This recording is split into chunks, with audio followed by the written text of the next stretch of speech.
Olá, querido amigo, olá, querida amiga, que prazer é saudá-lo mais uma vez, na certeza de que juntos vamos construir, sim, um futuro melhor para a sua vida financeira.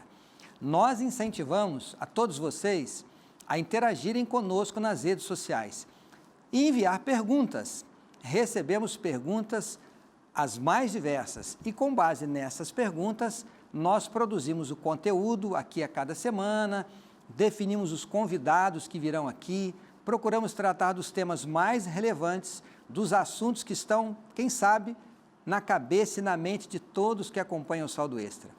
Mas, sem dúvida alguma, o assunto mais recorrente tem a ver com aquele tema que tem assolado a vida de muitas pessoas, atormentado a vida financeira e impedido muitas pessoas de realizar os seus sonhos. E eu estou falando das dívidas. É isto mesmo. As dívidas têm assolado a vida de muitos, impedido, como eu disse aqui, de que sonhos sejam realizados, de que haja estabilidade, equilíbrio, que as pessoas aproveitem realmente o salário, a renda e possam viver com qualidade de vida, realizar os sonhos, buscar a independência financeira. Por esta razão, nós vamos dedicar esse tempo agora a falar sobre as dívidas e como se livrar delas para sempre. Fique ligado. Talvez você esteja pensando assim, eu não estou devendo para ninguém, a minha vida está em dia. Duas coisas importantes. Em primeiro lugar, como eu sempre digo, pode ser que você conheça algum amigo que precisa de um conselho. Você vai ouvir aqui, vai aprender e vai ajudá-lo. E depois, um aspecto tão importante quanto este, é você se ater para que a situação financeira difícil, o endividamento, não alcance a sua vida e a vida da sua família também. É importante nós definirmos aqui, nessa introdução, o que é dívida e o que é inadimplência. Porque muitas pessoas dizem assim, eu não estou devendo nada, a minha vida está em dia. Na verdade, ele está cheio de dívidas.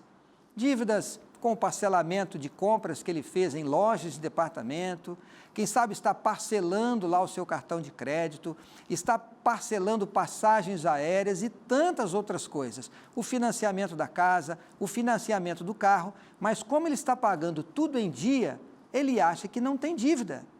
Na verdade, ele tem dívida sim, ele não está com as contas atrasadas, mas o endividamento, ele existe. A inadimplência é um segundo estágio no endividamento. É quando alguém deixa de pagar, por exemplo, a prestação de algo que ele comprou, a mensalidade dos filhos lá na escola, o financiamento do carro, o financiamento da casa, e aí as consequências são ainda piores. Agora, ouça o que eu vou dizer. Se você fez um parcelamento, se você financiou o seu carro, se você financiou a sua casa, você está sim endividado. Portanto, você deve tomar os devidos cuidados para que esse endividamento não assole e não sobrecarregue o seu orçamento e não venha fazer com que a sua vida, a qualidade da sua vida, os seus sonhos, eles não sejam alcançados e realizados. Existem pessoas, inclusive educadores financeiros, que falam que existe dívida boa e que existe dívida ruim. Eu, particularmente, quero dizer que, para mim, não existe dívida boa. Existe dívida ruim e existe dívida menos ruim. O que eu quero dizer com isto? O financiamento da casa, por exemplo, não é uma dívida boa. O ideal seria que a casa estivesse paga, até porque você está pagando juros e, por menores que sejam esses juros, eles são maiores do que qualquer aplicação que você possa fazer no mercado financeiro. Portanto, se você tem uma casa que está financiada, não fica aplicando dinheiro no mercado financeiro, quite a sua casa, porque os juros lá é maior do que a remuneração na melhor aplicação que você tenha no mercado financeiro. Eu digo que é uma dívida menos ruim porque você está pagando a sua casa no longo prazo e economizando com o pagamento do aluguel. O financiamento do carro, se é uma ferramenta de trabalho, aumenta o seu faturamento, o atendimento dos seus clientes, aumenta os seus clientes, e você comprou o carro financiado, pode ser uma dívida menos ruim, mas não é uma dívida boa. Só existe dívida ruim ou menos ruim. O ideal é que você não deva nada, as suas contas estejam em dia, você não tenha nenhum compromisso para o salário que você vai receber no final do mês. Este é o ideal e sempre vamos perseguir nessa tecla. Agora, quais são as consequências das dívidas? Vamos recordar aqui. Em primeiro lugar, a dívida, ela traz instabilidade financeira. Se você está devendo, você com certeza não vai poder aproveitar muitas coisas que você poderia aproveitar. Você vai trazer problemas para a sua vida pessoal, é isto mesmo. Existem empresas que estão conferindo se os novos servidores ou os candidatos às vagas que estão disponíveis não estão com o nome sujo no mercado. Porque uma pessoa que está endividada, ela está com a sua vida emocional e física até abalada. E ela não vai produzir aquilo que ela deveria produzir. É até um risco para a empresa. Acidentes com o trabalho, a pessoa não produz o que deveria. Portanto, a instabilidade financeira, a dívida, afeta a vida física, a vida emocional, a vida profissional e afeta também o relacionamento com Deus. As pessoas que estão endividadas, elas não devolvem o seu dízimo, elas não ajudam o seu próximo, não entregam ofertas na igreja, portanto, elas não estão ajudando com a pregação do Evangelho. As consequências são inúmeras e nós temos que ter consciência dessas consequências, porque uma vez que nós conhecemos as consequências, nós teremos motivação para atacar as causas. As dívidas trazem perdas grandiosas para a vida das pessoas, e a primeira delas é a perda da liberdade, porque a dívida faz com que as pessoas se tornem escravas. Temos que ver a liberdade não apenas como possibilidade para fazer o que queremos, mas também como possibilidade para não ter que fazer o que não queremos. Perdemos a liberdade, por exemplo, de administrar o nosso tempo ou administrar a nossa vida utilizando o tempo de uma forma construtiva e produtiva para nós. Querem um exemplo? Quantas pessoas endividadas não estão fazendo bicos, freelas para pagar dívidas? Quantos endividados não estão vendendo as suas férias? O tempo que teria que passar com a família? Quantos estão trabalhando aos finais de semana, não tem tempo para ir à igreja, não tem tempo para visitar e ajudar alguém que está doente, ajudar o próximo? Portanto, as dívidas afetam o gerenciamento do seu tempo e afetam a sua liberdade. As dívidas afetam também a perda do fluxo de caixa. É não ter dinheiro para pagar as coisas na hora certa, para pagar em dia, para pagar à vista. E esta perda do fluxo de caixa faz com que as pessoas percam também as oportunidades. Eu gosto de dizer que sucesso na vida profissional é quando a oportunidade encontra você preparado. Quanto mais preparado você estiver, mais oportunidades aparecerá para você crescer no seu trabalho, arrumar um bom emprego. E o mesmo acontece com a vida financeira. O mesmo acontece com os negócios. E se você tem recursos, se você tem dinheiro, você vai poder fazer bons negócios, oportunidades que surgem, vai poder investir na sua carreira, fazer cursos, estudar mais, participar de treinamentos, de capacitação, fazer o intercâmbio. Então, observe que o endividamento faz com que as oportunidades para a sua vida, elas sejam minadas. Eu quero fazer uma reflexão com você, com algo um tanto delicado, mas é importante tratar deste assunto. Nós não estamos satisfeitos com a segurança no nosso país. Não estamos satisfeitos com a qualidade do serviço público, com a saúde. Não estamos satisfeitos com a qualidade das nossas estradas.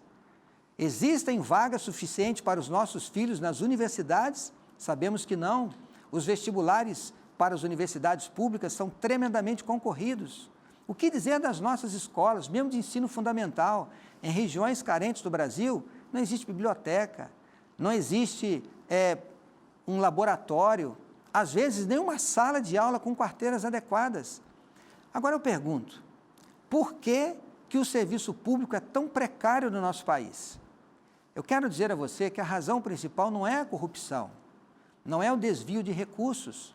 A razão principal é a má gestão do recurso público. Esta é a dura realidade que nós temos que encarar. Para vocês terem uma noção do que eu estou dizendo, o orçamento da União para o ano de 2018 foi para a saúde de 119 bilhões e para a educação de 89 bilhões. Parece muito, mas não é. Sabe quanto que o orçamento da União prevê de pagamento de juros da dívida? Mais de 400 bilhões. Isto mesmo, o governo nosso federal vai gastar mais com juros da dívida interna do que com educação e saúde, quase o dobro. Eu estou fazendo essa reflexão porque quando nós estamos endividados, nós fazemos a mesma coisa. Nós gastamos o nosso salário suado, difícil, pagando juros, pagando um preço maior por coisas que poderiam ser compradas à vista por um preço menor. Por isso, não adianta ficar reclamando da educação pública, da saúde pública, se você não faz o dever de casa para ter recursos financeiros, por que não? Para pagar uma escola particular de qualidade e ter um bom plano de saúde. Ficar reclamando de planos econômicos, da corrupção e dos governos, não importa, não vai resolver o seu problema.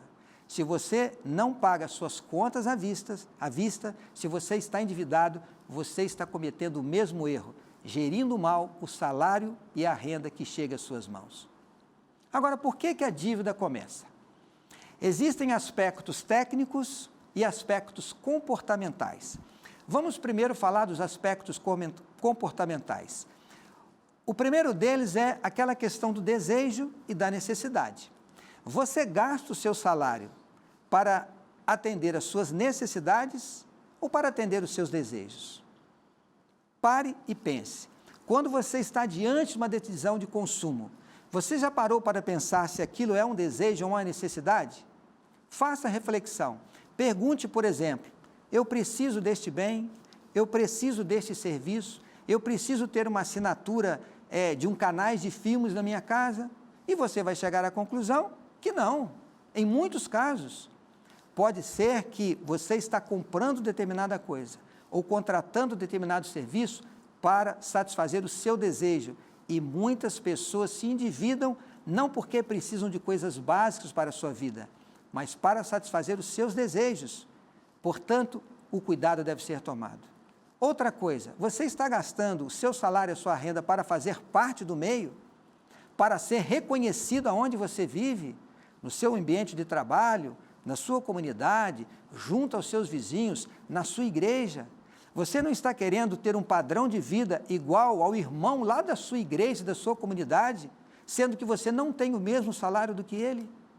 Já parou para pensar que o desejo de aparecer e de querer ser alguma coisa que você não pode ser, pode estar gerando endividamento? E o que dizer do imediatismo? Eu quero para hoje, eu preciso para hoje, o celular novo para hoje, um computador novo para hoje. Não consegue juntar, fazer uma poupança, para então ir lá e comprar à vista mais barato? O imediatismo está levando muitas pessoas a gastarem mais, a pagarem mais por coisas que poderiam ser compradas pagando muito menos. E o que dizer da compra por impulso? Eu saí para fazer um passeio com a minha família, eu fui no shopping, o nosso desejo era, por exemplo, tomar um sorvete, e eu passei perto de uma loja, vi uma promoção, entre aspas, e eu não resisti à tentação e comprei por impulso. Quantas compras por impulso estão levando tantas pessoas a se endividarem? E querem um outro assunto que tem a ver com o aspecto comportamental? A questão do eu mereço. Trabalhei duro durante a semana, saí cedo de casa, cheguei tarde, aí chega no final de semana, eu mereço agora ir para um restaurante e gastar, quem sabe, R$300 em um almoço com o meu esposo ou com a minha esposa. Eu pergunto, será que esse dinheiro gasto não vai gerar o endividamento por algo necessário à sua vida? Dar um presente de vez em quando para si mesmo pode ser algo legal, algo interessante, mas a pergunta é, isso está no seu orçamento? Não vai comprometer as suas finanças? E um outro aspecto que está gerando muito endividamento, o crédito fácil. E ofertas vêm de todo lado. Uma pessoa que ganha salário mínimo, tem vínculo empregatício, ele já recebe uma conta bancária com crédito, com cheque especial disponível. Não tem condição, às vezes, de cobrir as suas contas, mas o cheque especial está disponível. Crédito fácil, vamos tomar cuidado.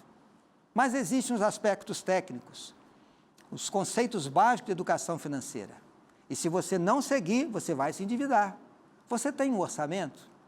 Você sabe o quanto deve gastar com luz, com telefone, com pacote de dados do seu celular, com transporte, com gasolina, com alimentação em casa, com alimentação fora de casa, o quanto gastar com a escola das crianças, o plano de saúde, com empregado, com lazer. Se você não conhece os limites, como você vai saber quando dizer não para alguma coisa? Você tem um planejamento? Você sabe onde vai estar daqui a 1 ano, daqui a 2 anos? O que você deseja para a sua vida material? Você tem controlado os seus gastos de acordo com o seu orçamento? E podemos ir mais longe. Você está sonhando com algo melhor para o futuro? Um plano que vai ajudá-lo a ser disciplinado hoje, a economizar para realizar esse plano? Esses são conceitos elementares que vai fazer com que você não se endivide. Agora, se você não segue esses conselhos ou esses conceitos, se você não os coloca em prática, você estará caminhando para o endividamento. Eu gosto de falar que existem 3 colunas que garantem a estabilidade no longo prazo. A primeira delas, não gastar mais do que recebe. A segunda, não gastar antes de receber. E a terceira é ter uma reserva para os imprevistos, para os sonhos, para o seu planejamento. Você tem observado isto? Você está gastando tudo que você recebe? Você está gastando antes de receber? Você tem uma reserva para os imprevistos? Se esses 3 conceitos não estão consolidados na sua vida, hoje, pode ter certeza, o endividamento vai bater a sua porta e com força. Agora vem a pergunta então, como se livrar das dívidas? Como eu faço para pagar o que eu estou devendo e começar uma nova história? O primeiro passo é a humildade. Humildade para você entender que para se livrar das dívidas, você precisa mudar radicalmente o seu padrão de vida, o seu comportamento, as suas atitudes, o seu estilo de vida. E comece fazendo uma oração ao Senhor. Diga o seguinte: Senhor, tire de mim o desejo quando surgir a oportunidade, e tire de mim a oportunidade quando surgir o desejo. É isso mesmo. Peça a Deus para que tire do seu caminho as tentações. Deus vai ouvi-lo, mas claro, você precisa fazer a sua parte. Consciência das consequências desastrosas, em vez de ficar reclamando, haja, saiba das consequências, não fique reclamando daquilo que você não pode fazer por você mesmo e comece um plano de ação, comece a agir para que a sua vida financeira seja estabilizada, você se livre das dívidas e comece uma nova história. E então, vamos começar a agir? Vou deixar aqui alguns passos importantes que você precisa tomar agora, de imediato. Se levantar de onde você está sentado agora e dizer: eu vou mudar, eu vou me livrar das dívidas. O primeiro passo a ser dado é: entenda que você precisa dar um choque financeiro na sua vida. E quando eu falo de um choque financeiro, é o impacto que você vai dar no seu estilo de vida, reduzindo sensivelmente o seu estilo de vida, o seu padrão de vida, para que sobre recursos no seu orçamento para liquidar as dívidas. Agora, este choque financeiro para a mudança tem que envolver toda a família. Não adianta só o marido fazer se a esposa não está do lado. Não adianta o pai e a mãe fazer se os filhos não estão participando e não têm consciência. Então, sejam transparentes, membros da família, se unam ao redor da mesa, mostre como está a situação da família, mostre que estão endividados, calculem quanto estão pagando de multas e juros das dívidas, porque esta consciência vai gerar o engajamento para que todos participem.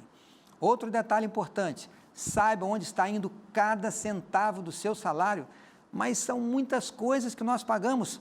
Use um aplicativo no seu smartphone, use uma caderneta lá no bloco de nota do seu smartphone, faça uma cadernetinha de papel, mas comece a anotar por 1, por 2, por 3 meses, para você saber onde está indo o seu dinheiro.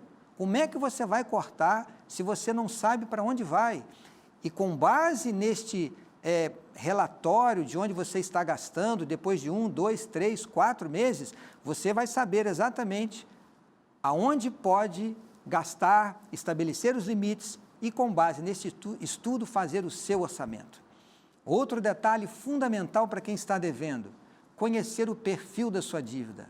O perfil da dívida envolve quem é o credor, quanto eu estou devendo, qual é a taxa de juros que está sendo aplicada para a correção da minha dívida.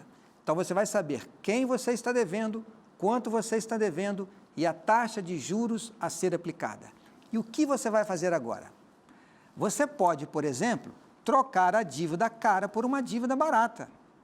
Você já deve ter ouvido isto por aqui e de outros educadores financeiros.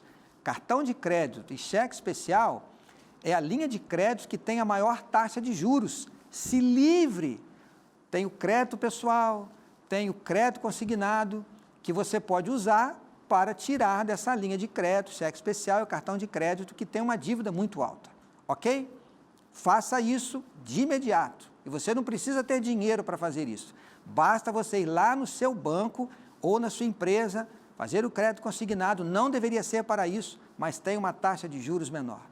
Agora você vai para o seu orçamento, fez o controle de gastos. Você vai agora estabelecer os limites e coloque como dever de casa cortar tudo que é supérfluo, tudo que não é de primeiríssima necessidade. E, claro, aquilo que for de primeira necessidade, como alimentação, tentar fazer uma alimentação equilibrada, mas evitando aquilo que não é necessário. Refrigerantes, tantas outras coisas caras que são nocivas à saúde, não fazem bem e trazem um peso no orçamento. Lembre-se que é mais fácil cortar despesa do que gerar receita.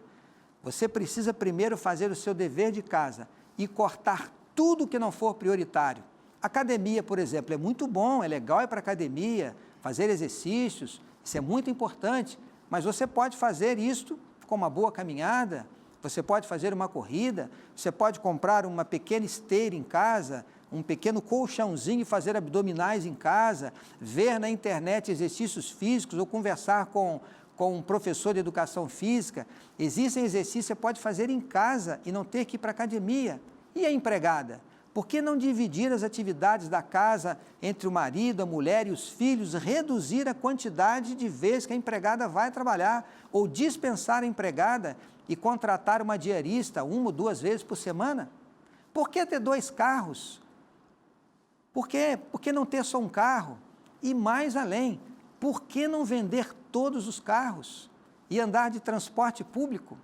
Ou, na pior das hipóteses, vamos colocar dessa forma, fique com um carro, financie o próprio carro que você tem, que vai ter uma taxa de juros menor, porque o carro vai ser o avalista desse empréstimo, e quite as dívidas que estão com uma taxa de juros mais alta, é claro, negociando essas dívidas. Você já avaliou o seu aluguel e o seu condomínio? Não dá para ir para um lugar mais barato? E a escola das crianças? A escola pública, neste choque financeiro, pode sim ser uma opção.